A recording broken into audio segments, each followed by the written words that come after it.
So the next segment for chapter 6, energy and chemical change, we're going to be looking at chemical bonds and the energy of making and breaking them. So energy bonds and energy chemical bond, of course, means we have attractive forces there that are holding that together.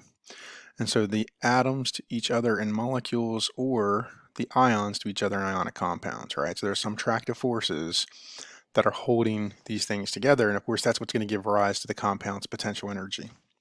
So what is chemical energy then?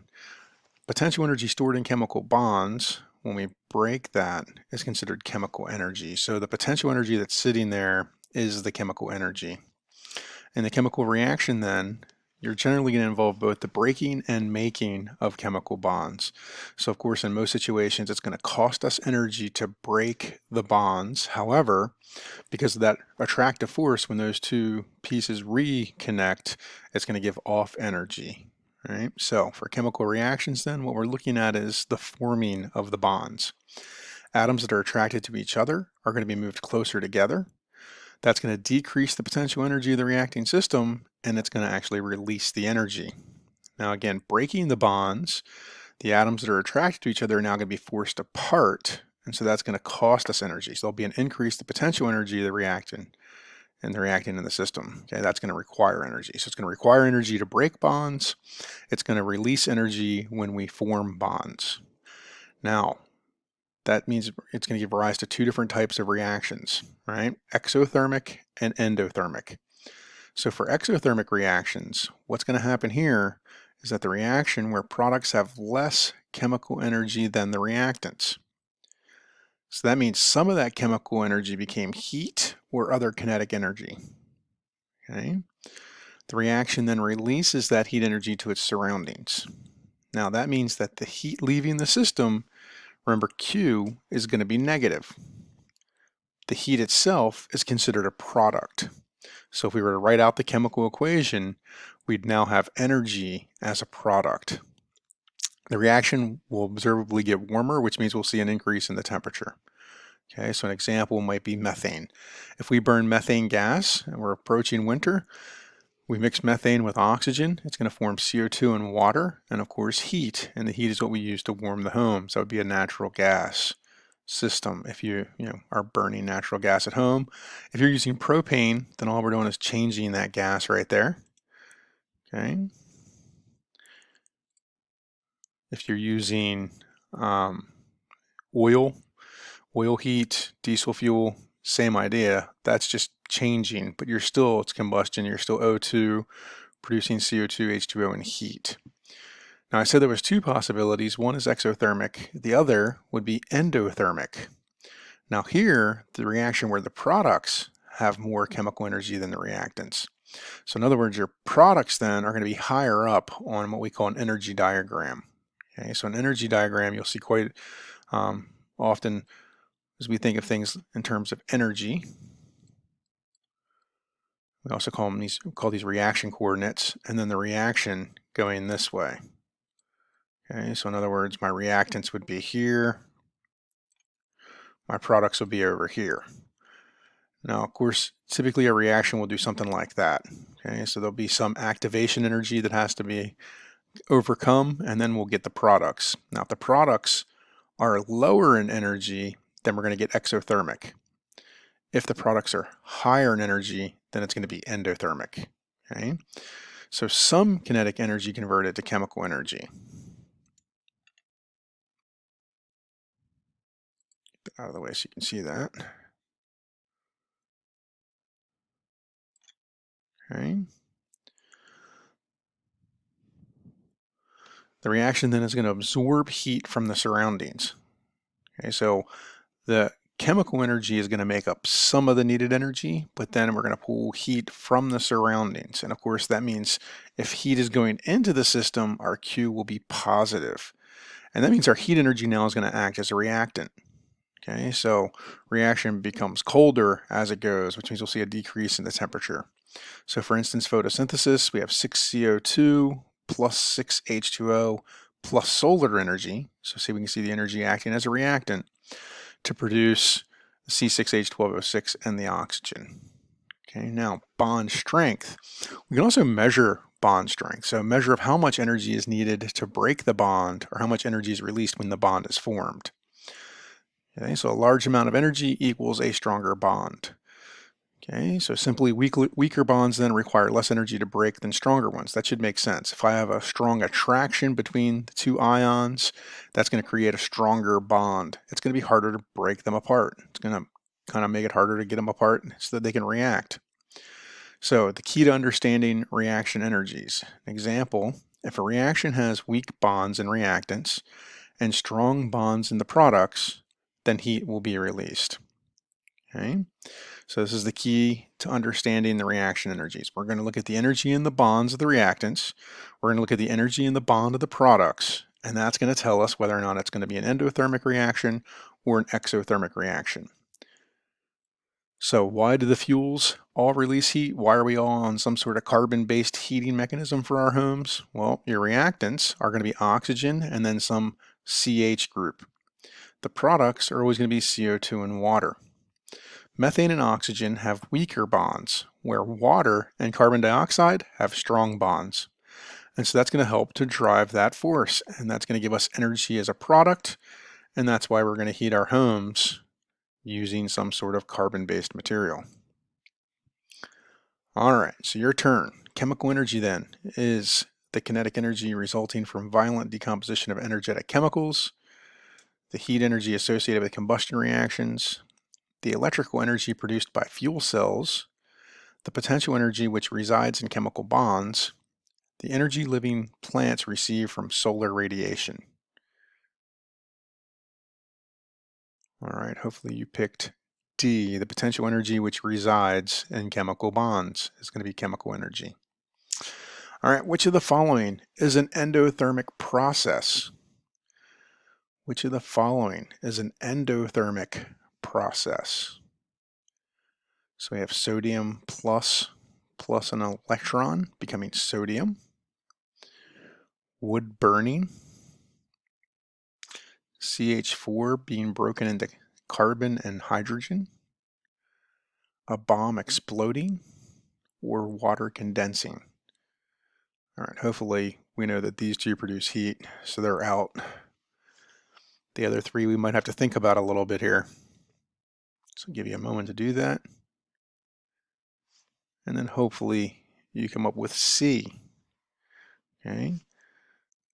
So here we have the attraction of charges. That's going to release heat. We have burning the wood, so of course that produces heat.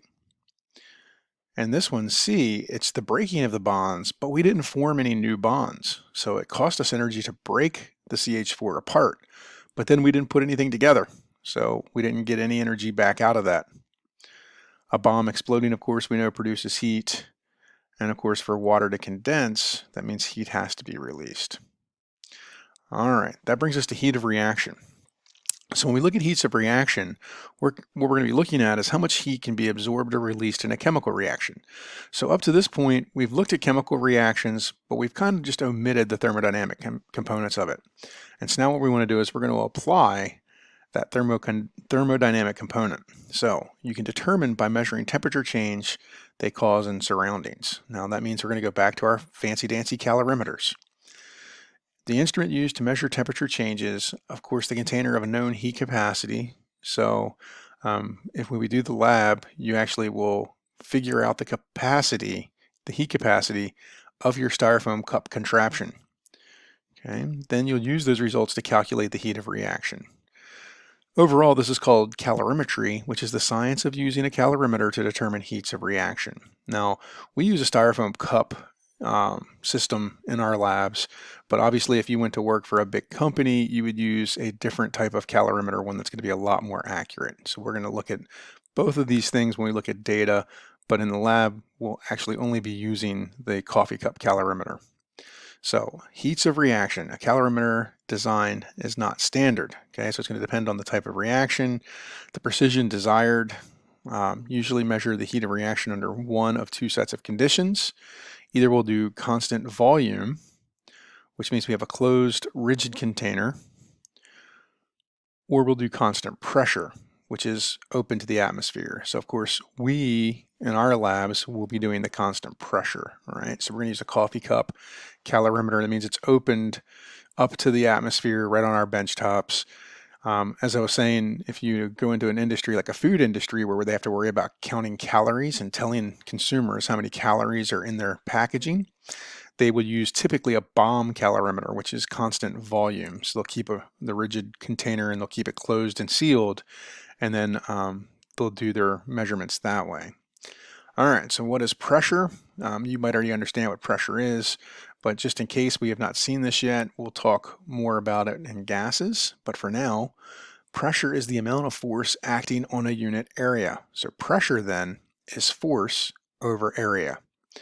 Atmospheric pressure is the pressure exerted by Earth's atmosphere by virtue of its weight. So for the longest time when I was in college, pressure confused me. So what I mean by that is if I live here in Delaware, we say we're at about 1 atmosphere, but if I move to Denver, the pressure goes down. That didn't make any sense to me for the longest time until it was explained to me that you can think of pressure as a big empty column over top of your shoulders. So the more space between you and the upper atmosphere, the more gas you have to hold on your shoulders. If you go underwater, then your column is actually starting to fill with water, which means pressure is going to go up even more. So just keep that in mind when you're looking at pressure over an area, right, or force over an area. It's the force of that column on top of you that's causing pressure on top of you. Okay, so 14.7 pounds per square inch is about what it would be. Okay, so container open to the atmosphere, that means you have constant pressure conditions. So pressure then would be 1 atmosphere or approximately 1 bar. So typically we'll be looking at atmospheres and millimeters of mercury. So millimeters of mercury will come up a little later. We'll also see torr, and of course you can see there bar. Okay, so I'll give you all the conversions as you need them, but these are the 4 common units that we'll see for pressure as we move through this, and then gases as well. All right, so let's compare these constant volume, constant pressure situations. The difference between volume and pressure can be significant.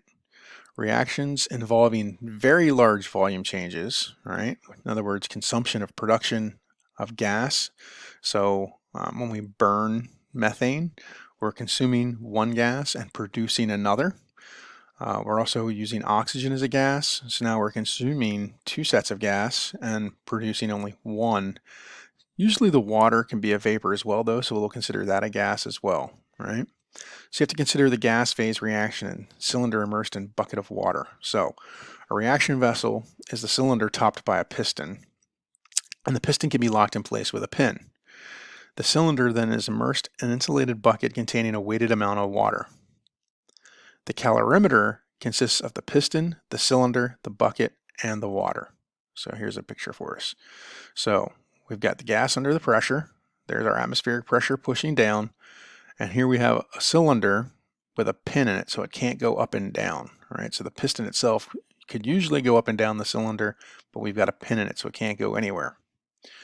Now, we can calculate the heat capacity of the calorimeter through experimentation. So they tell us that's going to be 8.101 kilojoules per degree C. Reaction will run twice with the identical amounts of reactants. In the first run, we'll keep a constant volume, so the pin will stay in position. The same reaction run once at constant volume and once at constant pressure. Again, we'll have the pin locked. So T here is going to equal 24 degrees C. They ran the reaction and the final temperature was 28.91. Qcal then would equal C delta T, so we'll take 8.101 joules per degree C times that temperature change gives us 39.8 kilojoules. Temperatures, of course, cancel out, which means we've got a negative 39.8 kilojoules. Now we're going to run the same experiment, except this time we're going to take the pin out. And now we're going to see there's going to be some work done by the piston. So QP then we're going to run at atmospheric pressure. So the pin now will be unlocked. The temperature change is going to go from 27.32 to 31.54. So the heat absorbed by the calorimeter then is equal to C delta T. So we'll take that 8.101 times that temperature change, and now we get 34.2. So Qcal then would be negative 34.2 kilojoules. So again, if we compare the two, QV came in at 39.8, QP came in 34.2. The system here, the reacting mixture, expanded, pushing against the atmosphere. That caused work. Uses up some of the energy that otherwise would have been heat. So at constant volume, remember, the piston could not move. That's work. Movement of an item would be work. That work wasn't done, and so all of the heat went into the actual heat of itself. So it's negative 39.8. Because we had to do work with the pressure, right? So when we left it open to the pressure, pressure expanded. That means that work was done by the piston, and that work was equal to negative 5.6 kilojoules. So the expansion of work or pressure, volume work. Now the minus sign simply means that energy was leaving the system. So when we add these two together, they should be the same, right? So that's going to lead us to our work convention. So work is equal to negative P times delta V. P equals the opposing pressure against which the piston is pushing, and V, of course, is the change in volume of the gas during the expansion. Now, delta V, just like delta T, will be final minus initial. So for expansion then, we know that V final will be greater than V initial. That means delta V has to be positive. That means expansion work then is negative, right? Because you're going to have a positive times a negative is going to give a negative. So work done by the system is a negative. Work done on the system will be positive. All right, so calculate the work associated with the expansion of a gas from 152 liters to 189 liters at a constant pressure of 17 atmospheres. So hopefully this is just plug and chug. Give you a second here to run the calculation. Hopefully you come up with negative 629 liters. And so here we know work is going to equal negative P times delta V. We'll plug in for our delta V, that's going to be 37 liters. We'll take 37 liters times the negative 17 atmospheres. All right, hopefully that's good. All right, a chemical reaction took place in a 6-liter cylindrical enclosure fitted with a piston. Over the course of the reaction, the system underwent a volume change from 0.4 liters to 3.2 liters. Which statement below is always true? I'll give you a few moments here to read through. All right, so was work performed on the system? So we know we have the system underwent a volume change from to. So we know we have a positive volume, so this is definitely expansion, which means work could not be performed on the system. Work was performed by the system. That's looking like a pretty good answer. The initial energy of the system increased. Well, we don't know that. The internal energy of the system decreased. We don't know that either. All right, let's see, if it over the piston over the course of the reaction the system underwent. Yeah, because we don't know the pressure. The internal energy of the system remained unchanged. So those last three we have no idea because we weren't even told the pressure. So the answer has to be B. All right, that's going to bring us to the first law of thermodynamics, and so we will save that for the next segment. So hopefully that's going to make sense to you that we've just covered. You want to go through that. A lot of times people get confused with where the heat is going in a reaction. So the biggest things I would tell you that you want to take away from this segment would be that whenever we have to give the system heat, that's going to act as a reactant. And whenever we're going to produce heat, that's going to be a product. Okay, that's probably one of the biggest takeaways for exothermic and endothermic reactions. Also, whenever we do work, right, the volume of expansion will always be positive. It's a negative pressure, so that means it's going to be negative work. So whenever we have expansion, then we're always doing work from the system. So the system itself is doing the work. Okay, whenever we have a negative, so we have condensing, that's always going to have to be work being done on the system. Okay. All right.